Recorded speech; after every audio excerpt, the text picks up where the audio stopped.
Dobhar-Chú, also referred to as the Otter King, is an Irish legend and cryptid, often referred to as Ireland's Nessie due to the elusive behaviour of the creature and its popularity amongst the cryptozoological community.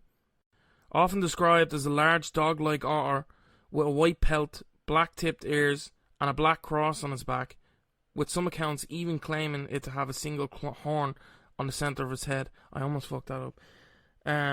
Yeah, so what are we saying about this? This is one that we had in the pipeline that I kind of moved up because, you know, I'm more interested in it, I'm going to be honest. But I think you had notes originally on this. Yeah. Some people say it's Ireland's Nessie. I don't know. I didn't hear about much. Say that. This is coming from I'll list the website in the notes. Yeah, I don't know if I buy that because like Nessie's kind of Americans get it. If you went up to America and were like, here, tell us what Ireland's Nessie is, they're gonna look at you like you're fucking you're dicking about. Many accounts of the creature claim it's an extremely fast swimmer. Despite its gargantuan size, it utilizes a high-pitched shriek instead of brute force to stun its prey. Many sightings of the creature are estimated being as long as a crocodile. Some accounts even claiming it to reach to 10 to 15 feet long. An alleged image... this one's going to be a real bitch to edit, I can already tell. An alleged image of the creature that surfaced online shows what looks to be a large otter with an elongated muzzle eating a pike, which, for those who don't know, is quite a large fish, actually. They can actually, I think in the wild, they can reach up to like 30 pounds, which is, you know, that's big for a fish. So for this thing, I'll show you the picture now. I'll post a picture of what I'm showing Mel, on social media and stuff. So if you're listening, you can watch it. But yeah, this is what I'm referring to. Yeah. That's quite crazy. You know, I found this while I was doing the but part of me also, you know, looks a bit sus. No, I don't know. See, it's what sells it for me is I don't know how to describe it. It's like it looks damp, like it looks like a damp dog.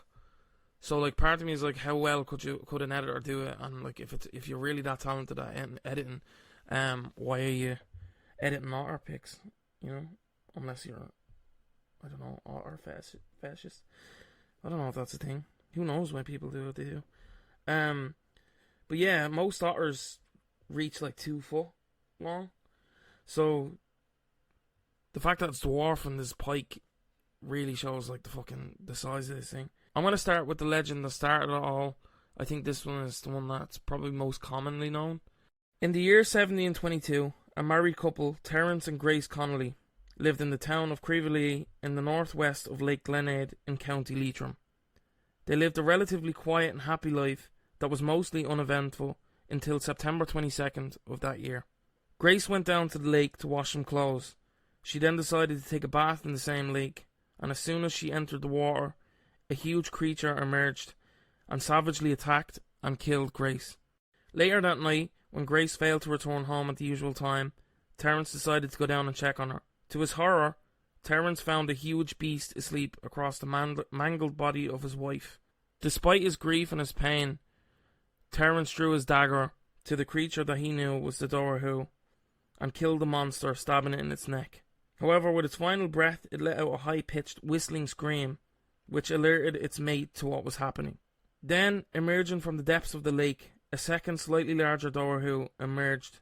Seeing its mate killed, the creature turned its attention to Terence, who had then fled on horseback. The creature trailed him closely behind for miles. So that's a bit, I don't know. Yeah, no, I've heard a lot about the Dobhar-Chús. Whenever they're in danger, they will go back and get someone else from their pack, or they'll get more. Yeah, they kind of work in pairs, isn't it? I think otters are like that, though, aren't they? Which kind of stands to some theories that we'll get into later. Finally catching a break from the creature's pursuit, Terence had to stop at the blacksmith in Cashel to get his horse's hoof reshot. Is it reshot? Reshod? The blacksmith was wise to the legend of the Dobhar-Chú and told Terence how to defeat the monster. He then handed Terence a sword. Shortly later, the creature, still on his scent, emerged down the road. Still on horseback, Terence decided to stop and make a stand near Cashel Stone Fort in County Sligo. The beast charged for Terence, but he stood his ground. When the creature, at full charge, ploughed its head straight through the horse's body, the creature became stuck and exposed. Terence drove his sword down into the neck of the Dobhar-Chú, killing it for once and for all, and finally claiming revenge for his wife's death. So that's the end of that kind of story, but a lot of people may, dismiss this tale as nothing more than an old wives' tale. But, there's actually, located in Conwall Cemetery in the town on the Drummonds, is the grave of Grace Connolly marked with the image of the beast. The headstone is ancient and most of the writing is unintelligible. The only clear inscription on Grace's headstone is her name and the name of her husband, Terence. But clearer, at the head of her gravestone, is the image of her killer, depicting the Dobhar-Chú with its head thrown back, being skewered in the neck at the hands of her husband. So yeah, what's your thoughts on that kind of story? I wouldn't want my killer on my headstone. Yeah, I thought that was weird, and it's quite strange to be like, I know what I'm gonna do for my wife. If I fall on a banana peel and die, I'm gonna put a banana grave. Yeah, banana grave. You fall down a fucking stair grave. Piano falls on you, piano grave. That one actually. I wouldn't be mad. I wouldn't be mad about that one actually, though. To be fair, that would be kind of badass. But it's just like your head sticking out of the strings. It's like not the body. I'm not that. Just like a little sculpture. Like a sculpture of yeah, how it happened. but a really bad one, like the Cristiano Ronaldo one they did years ago. Remember? I'll show you after this. Yeah, no, I heard something similar to that story. I think, or it might have been a different iteration of that story. Yeah. Yeah. Oh yeah. No, that's it. That's it. Yeah.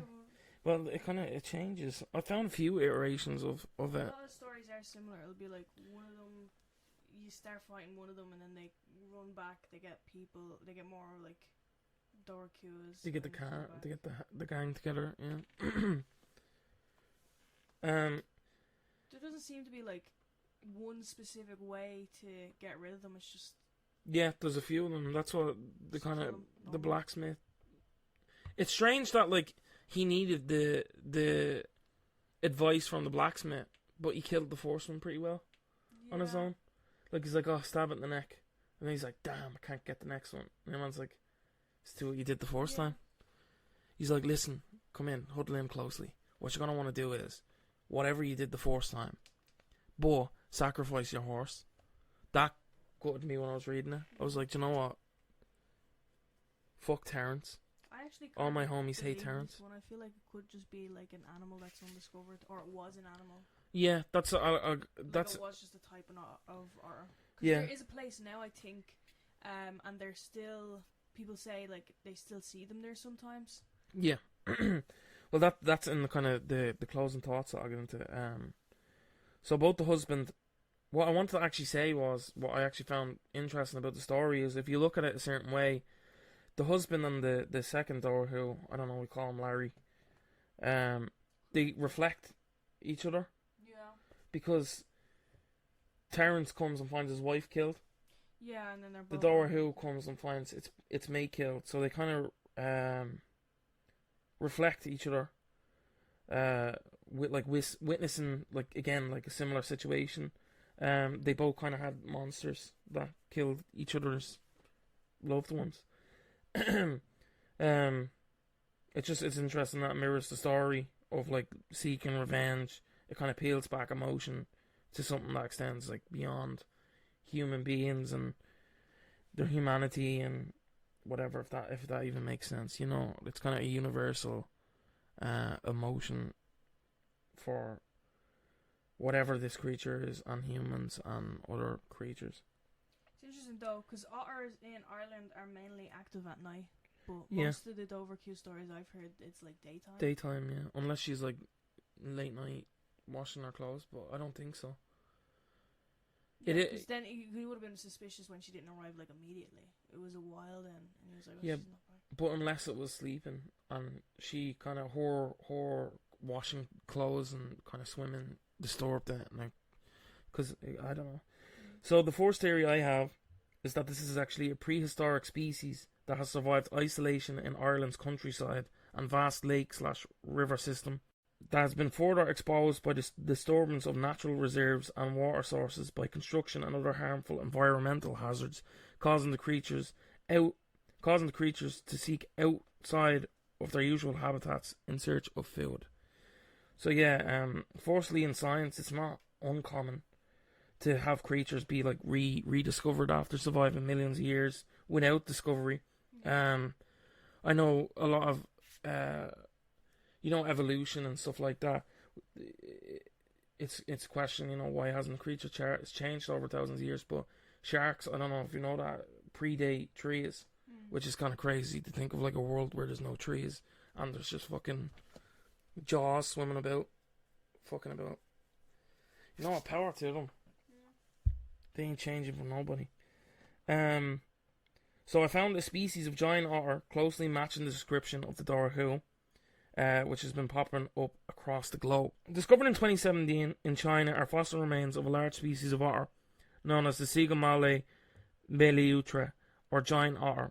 I do apologise if I mispronounce that. I'm not as smart as I like to pretend. The fossils date back 6.24 million years ago, during the Miocene epoch, that was estimated to be around 6.5 feet in length and weigh up to 50 kg or 110 pounds. That is like fucking huge. More recently, however, in an article found in Columbia Climate School online, scientists have identified a new species of long extinct otter in Ethiopia that was the size of a modern lion, weighing an estimated 200 kilograms or 440 pounds. It's the largest otter ever described. It could have rubbed elbows and possibly competed for food with our much smaller ancestors when it lived alongside them 3.5 million to 2.5 million years ago. Though, I just wanted to add this because that's a popular theory online. According to isotopic analysis of the animal's teeth, it suggests that the animal was not actually aquatic like most species of modern otter. Like the previous example that I talked of, the Sigomale, kind of that closer matches the description of the Dobhar-Chú. I just thought I'd throw in a more recent one, especially because it's so large. It's more, I wanted to give kind of more example that otters have in the past reached monstrous sizes. It's not unheard of in nature. So yeah, what were we saying about the prehistoric? Yeah, it's interesting. Are we saying? I believe it. What with the Dobhar-Chú, you kind of lean towards it being an otter because that's the way it's described. Yeah, it's mainly described as otter, like. Yeah, and even on the fucking on the gravestone, it looks like an otter that's just been shanked. So yeah, that's kind of why I'm leaning into the otter theory for it, but that's just one part of this. So another theory I have is that this is an unidentified species altogether, like you were saying now, that lived in Ireland for some time and are now only being discovered due to building more and more homes in the Irish countryside. So even the animals are being affected by the housing crisis, can't afford a nice little bit of lake. But yeah, that I think that's my favourite theory of it. Yeah. Because, descriptions of it again, kind of it's otter-like, but I've found online other descriptions of it having gills and being more reptilian, which is a little bit weird. That's just an alligator at that stage. Having webbed feet like that of a platypus, and other stories describe it as being more fish-like. Yeah. But I don't know. I think the majority is the otter theory. So what I was wondering was, could some accounts just be misidentification of animals that have already been documented in Ireland and living in our waters? We already have, I think, one species of otter that resides in like lakes and river areas. Many people actually think otters to be cute and cuddly in general, but that's not the case. The They can become more aggressive during breeding season and while rearing their young, their pups. They become prone to aggression, actually, which I found interesting, when habituated near humans. So the more they're kind of used to people, they become more confident, basically, in their attacks. They sort of lose the natural fear, like many animals, deer and stuff. But it's interesting that they lean towards aggression, but I suppose they are predatory animals. Other environmental factors such as loss of territory, lack of food, and even rabies can play a major part in otter attacks. If I get rabies from a little cute otter, I'll be so mad. But also, I respect it. Respect the grind.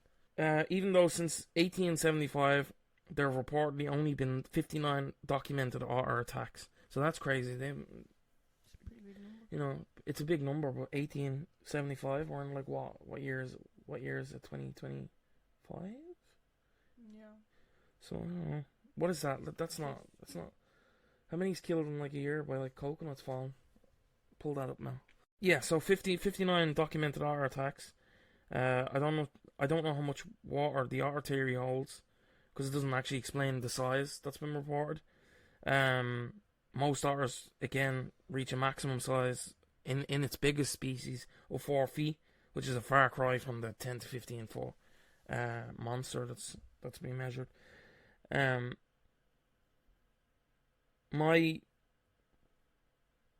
I kind of, when I was writing this, came up with another theory of my own, because I'm a big boy. What if Terence murdered his wife and just kind of was like, yeah, Dobhar-Chú did it?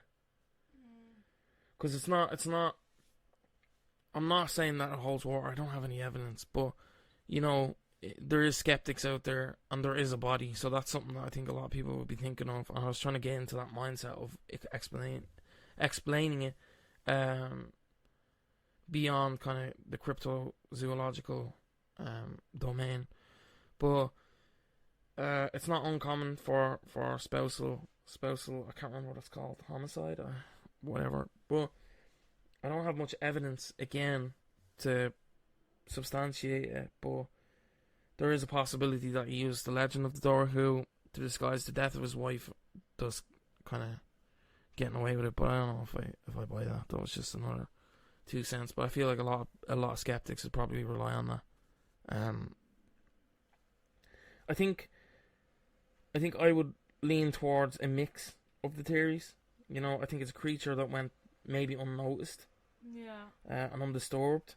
So now that it's being disturbed, it was acting out. You know what I mean? Especially in the 1700s, we were kind of, I don't know, was famine pre that? The last sighting of it was in 2003. Yeah. By Sean Corcoran, Irish artist. Yeah. So I think it's just it's something that already existed, but we didn't notice it and document it. And now that we're kind of encroaching on the land, it's popping up more, and it's again being habituated to us, so it's attacking more and being noticed more. There's also a theory that the creature is more reclusive now because the population may have dwindled since 1722. May cause people, the story of Grace being killed by the creature may have sparked kind of like a mass hunt into the creature. Again, there's no. I read this again in an article. I don't know if I find that holds weight. But yeah, what was it in 2003? Yeah, in Galway. In Galway. Yeah. So Glenade is Leitrim, so that's kind of a far. But I suppose we do have a lot of our lakes and rivers kind of connect, don't we? Yeah, these are mainly spotted in like bodies of water, like rivers and lakes. Yeah, big ones. Yeah, I would lean towards it being like either, again, a species that hasn't been documented, or it's a prehistoric animal that's kind of residing in isolation. You are gonna, something really quickly off topic, you are gonna hear a dog walking around in the background. That's chance. That's the Dobhar-Chú. That I take it back. That's sound effects. That's the Dobhar-Chú. He's as big as a crocodile. Yeah, I would say he's big as a crocodile. Maybe even bigger. Have you heard some of the names for the Dobhar-Chú? No. I don't have a list. I mean, I know waterhound was one of them. Yeah. Ishka, what was it? Ishka Madra? Or Madra Ishka? Water dog, waterhound, king otter, Irish crocodile, Dobhar-Chú, Dobhar-Chú. Dobhar-Chú. Spelled Dhuragoo. Dobhar-Chú. He's like full on just sitting beside. Chance is in on the podcast now. Chance is the Tord member. Do you want to say that, Chance? Hound of the deep. Sound? No? Okay. That was Chance. Thanks, buddy. Dobhar-Chú translates to water dog and waterhound. Yeah. What? See, again, we talked about it in like the first episode, but Irish people we're not big on writing our shit down. Or if we did write it down, it got burned, so we were just like, not arsed with that anymore. Or it was possibly, beaten out of us by English. But I don't know, what's your kind of take on it now? On the Dobhar-Chú? Yeah. I believe it. I believe the thing with the Nessie, it's not like Nessie in the sense like they're both water and elusive, and elusive. But like there is a couple ones in Irish mythology that you could compare to Nessie. With the Dobhar-Chú, they're like more of there's like multiple of them, and there's like colonies of them instead of just being like one. It's not like it's not just one fucking. I feel like there is more evidence to their possible existence. Yeah. I kind of believe. Yeah, No, I agree with that. And especially because it traverses bodies of water. Again, you were saying Galway. Nessie just kind of stays in the same area, which is, I know animals are territorial, but as a species, it's been documented for what? Thousands of years? The Dobhar-Chú, the same thing, but it's not one creature like you're saying. It's actually spreading because it's a family, with some of them even pairing up. What would you call if they discovered the creature? And I do actually remind me to jump into it. Is I want to talk about cryptozoology. Is what would you call it? What do you mean? The way you get to like name species. Like if you discovered it, what would you name it? Dobhar-Chú. No, I'd be like Dylan. No, because Dilliar. That's what I'm gonna call it. Or King Otter would be cool fucking name. There you are, yeah, King Otter. King Otter would be cool. Because I feel like, because Ireland's kind of one of the, Irish and Gaelic is kind of one of those languages that's not really as recognised anymore by other countries. We're trying to get it. Well, we have to keep it going. We gotta keep going. We gotta keep going. I can't speak Irish. That's not my fault. It's school's fault. They made me read poems. So yeah, cryptozoology. What I wanted to actually jump into it, and part of my part on the podcast, what I want to actually help bring to light and to expose is that cryptozoology is seen as kind of it is a pseudo science, so it's not like a linear science topic. So it's one of those things that's kind of looked down on. It's kind of like the little brother of zoology, because zoology stands on creatures that are already been documented and the study of them. Cryptozoology is the study of animals that haven't been discovered yet, and cryptids and stuff. What a lot of people don't recognize is there's actually a lot of animals that are famously have started out as cryptids. The Komodo dragon initially was one of those tales that was like, it's insane even to think now that those were not widely known and widespread across like the globe, because it does make sense. Lizards don't really grow. I think beyond that they're like 6 feet long plus. They're huge. They take down elk and fucking reindeers. Not reindeers, what are they called? Deer. So, and they have a bite, and it's bacteria. It's not even venom. It's like bacteria, and it decays flesh, so that even if it doesn't like kill its prey, and at the time they thought it was its breath. So it's you can see kind of why,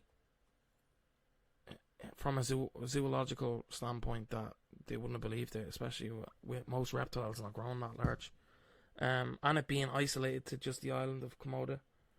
in, I don't know where, I think it's Japan. Also, silverback gorillas were cryptid until like the 1920s, and they were kind of a laughing stock to a lot of explorers at the time who were documenting, you know, jungles and in the Congo and Rwanda and stuff. You know, to explain somebody, you know, it's this giant hairy, muscular monster that has 6-inch incisors. That's kind of nests on the ground, doesn't swing from trees, and is mainly a herbivore. I'd probably look at you like you're a spanner. Especially platypuses are one of the ones as well that kind of threw people through a loop, because evolution kind of relies on putting animals into different categories. You know, mammal give birth to live young, but platypus kind of broke that, because platypus give birth to egg, to their young through eggs, and they don't feed. The egg sac nourishes them for half of their life, and then the mother sweats milk. It doesn't even have paps. Yeah, no, platypuses are very peculiar. They have venomous glands in like the back of their elbows. They've got like, they can use electric impulses to shock fish. They've got a beak or a bill. They've got like fucking fluffy. Some of them are super spies. Yeah, some of them are super spies. Only when they wear fedora though. That little guy, he's a menace. Do you know what? I'm pro Doofenshmirtz. I'm gonna say. No. I'm gonna listen. Some people back certain orange men, and that's crazy. But I back Doofenshmirtz. He's just trying to make some machines. And that little duck keeps fucking with him. That's something actually, you know, on a real, what animal would you have been in Phineas and Ferb?